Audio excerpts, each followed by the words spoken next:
AVA project is the Autonomous Value Authority Token project. Alpha Fund AVA is a decentralized autonomous organization on the Ethereum blockchain, and it's sold on Uniswap. It's also the official token of the Alpha Wave podcast. You're listening to the Alpha Wave podcast, and I am Simon Alexander Breeden.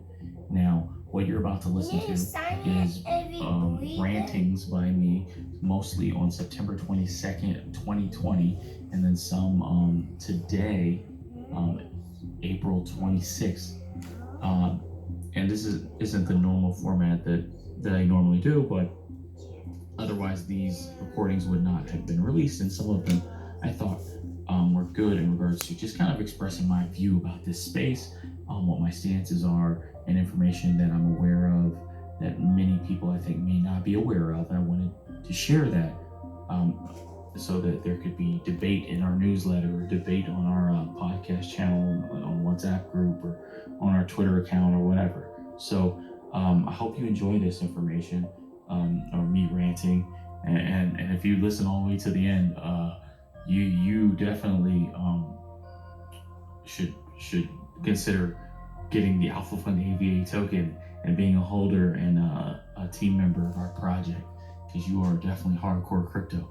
All right, so no further ado, here is me ranting for the next 45 minutes.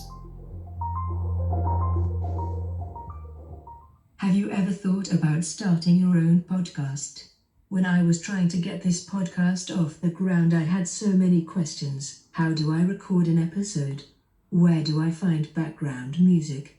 How do I get my show on Apple Podcasts, Spotify, and all the other places people like to listen? Where do I find advertisers?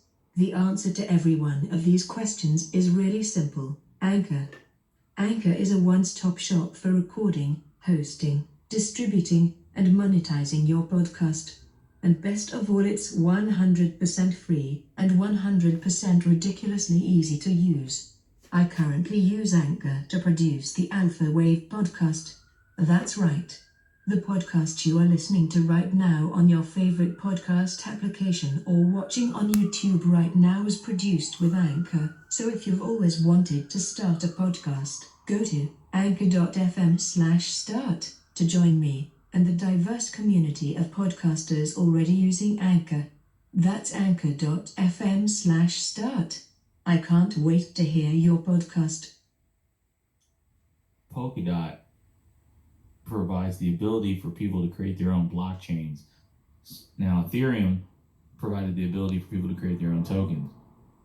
Dr. Gavin Wood created both Ethereum and Polkadot. Now, Ethereum allows people to make smart contracts to communicate with the Ethereum virtual machine, and those smart contracts are written in Solidity code. Now, Ethereum 2.0 is moving to WebAssembly and Rust. Polkadot is moving to WebAssembly and Rust. Now, Ethereum and the Ethereum virtual machine for Ethereum 1.0 will be moving over to Ethereum WebAssembly machine, I believe it's called. EWASM, whatever that means. Ethereum WebAssembly machine. And that will be with WebAssembly. WebAssembly is basically like high-powered software within the browser that is serverless, and it is seen to be replacing JavaScript. Now, DeFi, decentralized finance, it is basically open source finance written with smart contracts, Solidity code. The reason why the majority of DeFi